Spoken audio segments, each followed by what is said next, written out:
In today's news, First Lady pursues legal action against MDP over children's safety concerns. Fenaka MTCC and RDC received contract to establish waste management centers on 75 islands. And Maldivian announces plans to launch direct flights to Germany and South Africa later this year.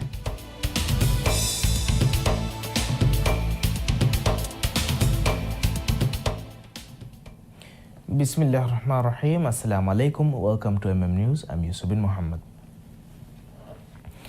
The First Lady of Maldives, acting on behalf of herself and the President's family, announces plans to pursue civil legal action against the opposition Maldivian Democratic Party, MDP, and two of its officials over statements targeting the President's children during recent protests in the capital.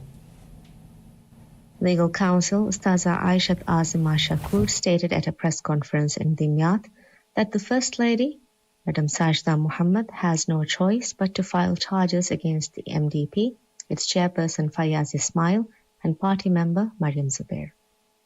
At the press conference, the First Lady's statement was released in which she strongly refuted allegations made by the MDP, categorically stating that her son has never used vape or tobacco products in any way. She expressed a serious concern that opposition statements could negatively impact her son's well-being, education, and social standing. In her statement, the First Lady emphasized that her son is a student growing up under the guardianship of his parents, with no involvement or authority in his father's political decisions. She added that it was difficult to accept that the aforementioned parties had begun efforts to bully and harass her eldest child and her 8-year-old youngest child. The legal action stems from troubling comments made about the President's son during opposition protests, which the family claims have exposed him to long-term harm, scrutiny, and risks. Describing the move as an unavoidable step to ensure her children's protection, Ustaza Azima emphasized that the statements made have led to growing fears regarding the children's future, education, and most alarmingly, their safety. According to Ustaza Azima, these actions violated legal protections and caused a significant emotional distress to the family. She confirmed that the case would be submitted to court this week. Although the matter could be pursued as a criminal case, the President's family has opted for civil action, stating that such measures are necessary to ensure that children of public figures are never subjected to political attacks in the future. In her statement, the First Lady further condemned the targeting of political figures' children as a disturbing trend, emphasizing that such attacks violate ethical boundaries and threaten children's safety. She alleged that her children have been deliberately targeted with false allegations and unauthorized publication of personal details in traditional and social media. She also noted that all children are protected under the Constitution, making such targeting both unethical and potentially illegal, and called for greater accountability in political discourse, while reaffirming her commitment to protecting all children in the Maldives. A massive project to establish and upgrade waste and resource management centers across 75 islands officially launched on Saturday night, with contracts now awarded to 3 companies. This represents the largest waste management initiative ever undertaken in the Maldives. At a special ceremony held last night at Darbarge, the Ministry of Tourism and Environment awarded contracts to Maldives Transport and Contracting Company (MTCC), Road Development Corporation (RDC), and Fenaka Corporation for the establishment and upgrading of waste management facilities. President Dr. Mohamed Moise had previously pledged in his presidential address that appropriate waste management systems would be implemented on all Maldivian islands before year's end. To fulfill this commitment, the Ministry of Tourism and Environment has awarded these contracts through its Maghe Saaf Raja program. Last week, the government also contracted the Waste Management Corporation WAMCO to establish similar centers on 34 additional islands. With last night's agreement, contracts for establishing or upgrading waste management infrastructure have now been awarded for a total of 109 islands. The ministry said that beyond these 109 islands, the remaining inhabited islands either have acceptable infrastructure established in previous years or are currently undergoing improvements through foreign-aided projects or are in the procurement phase. Officials confirmed that work is progressing as planned, with completion expected across all Maldivian islands by the fourth quarter of this year. The ministry also plans to provide necessary equipment for these centres and vessels for waste transportation to islands currently lacking such resources within the year. Speaking at this ceremony, Minister Tariq Ibrahim noted that the lack of waste collection facilities and management solutions was among the most common concerns raised during President's visits to outer islands. He emphasized the importance of establishing these resources for both environmental protection purposes as well as for supporting local tourism development. The Maldives Police Service signs agreements with 3 state-owned enterprises to develop 75 police facilities across the country. The contracts were awarded to Maldives Transport and Contracting Company MTCC, Fennec Corporation and Road Development Corporation RDC during an official signing ceremony. This initiative is part of the largest infrastructure project in the 91-year history of the Maldives Police Force. The project was officially inaugurated on March 13th, with the final agreement signed the same day. According to the Ministry of Homeland Security and Technology, Fennec Corporation has been awarded 40 projects, RDC will undertake 20, and MTCC will handle 15. This development aims to strengthen law enforcement infrastructure, particularly in 70 islands that previously lacked a police presence. As of November 17, 2023, the country had only 17 dedicated police stations. This initiative is expected to enhance security, improve police response times, and optimize operations. President Dr. Mohamed Moise has prioritized expanding police presence, ensuring every inhabited island has a dedicated facility.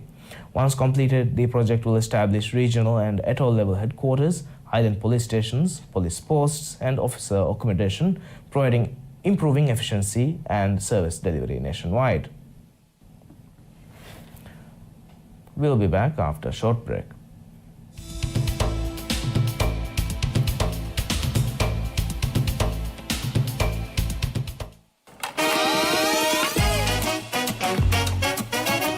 Yine kanam emmebeke bimeshan ero afta gahan nasibori komme nasibori enha sofia mi homa ken ramdonoge nila kuriyada promotion adibuna 200 rupiya mati komme vyapareka kaasage bodete inam devare 520 rupiya 500 rupiya ebbar inam haddiha pas has kofi onara konnan 36 istihare kemagena waake onde February bihin April 20 Yusan Fiha roda hadiya marangalu Yusan Fiha roda hadiya promotion.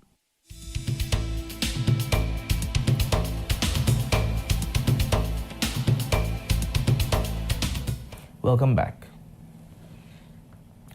The Maldives Inland Revenue Authority, MIRA, reports a 19.3% increase in property Zakat al-Mal collections during the first 2 months of the current fiscal year compared to the same period last year. According to official data released by MIRA, a total of 11,261,017 rupiah was collected as property Zakat al-Mal by the end of February, marking a notable rise from the 9,435,528 rupiah recorded in February 2024. A closer look at the monthly figures shows that 5,321,081 rupiah was collected in January, reflecting a 48.5% increase from the previous 3,582,552 received in the same month the previous year. The upward trend continued in February, with contributions totaling 5,993,935 rupiah, further adding to the overall growth in collections. According to MIRA's data, the total amount of Zakat al-Mal collected up to 2024 has now reached 101.9 million rupiah, representing a 12.9% increase from the 90.2 million rupiah collected in the previous fiscal year, FY23. The national airline Maldivian Aero announces plans to launch direct flights to South Africa and Germany later this year as part of its ongoing international expansion. Speaking about the airline's expansion, Minister of Transport and Civil Aviation Mohammed Amin highlighted the strategic importance of a direct route between Male and Johannesburg. He noted that South Africa is a key tourism market and a direct flight would significantly reduce travel time from 24 hours to just 8 hours.